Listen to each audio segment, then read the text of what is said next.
તો વાવ થરાદના ભાટવર રીડાવા રોડ પર પાણી નથી ઓસર્યા। વરસાદ બંધ થયાને એક સપ્તાહ બાદ પણ સમસ્યા ઠેરની ઠેર છે। ભાટવરમાં 90% વધુ વિસ્તાર પાણીમાં ગરકાવ છે। ખેડૂતો અને ગ્રામજનોને ભારે હાલાકી પડી રહી છે। આસપાસના ગામોના પાણી ભાટવર ગામમાં ભરાતા મુશ્કેલી સર્જાઈ છે।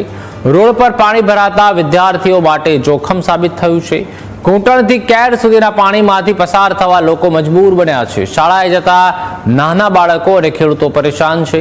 સરપંચ અને સ્થાનિકોએ તાત્કાલિક પાણી નિકાલની માંગ કરી છે।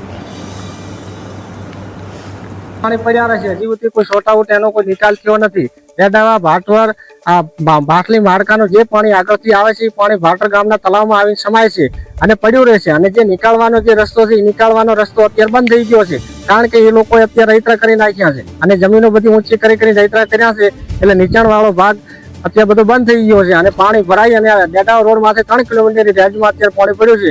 અમારે લોકોને અત્યારે અવર જવર કરવા માટે કેળાસમા પાણીમાં હાલવું પડે છે, બાળકોને ભણવા માટે પણ મૂકવા પડે છે, છતાંય તકલીફ વેઠીને જઈએ છીએ। તો સરકારશ્રીને વિનંતી છે કે આ પાણીનો તાત્કાલિક ધોરણે નિકાલ કરે, યા તો ફિર ભાટર ગામના તળાવની અંદર જે પૂર્વથી પશ્ચિમ તરફ જે તળાવની પાળ છે એ પાળ ઉપર સાયફનની વ્યવસ્થા કરી અને કાણોથી પાટિયા સુધી કાચી કેનાલ કે પાકી કેનાલની વ્યવસ્થા કરી અને કાયમના માટે શોર્ટ આઉટ કરે તો સરકારશ્રીનો આભાર।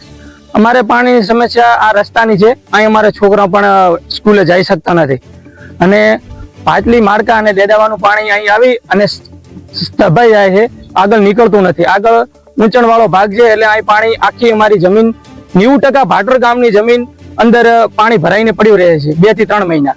એના કારણે અમારી ખેતર આખા ખાર આવી ગયા છે।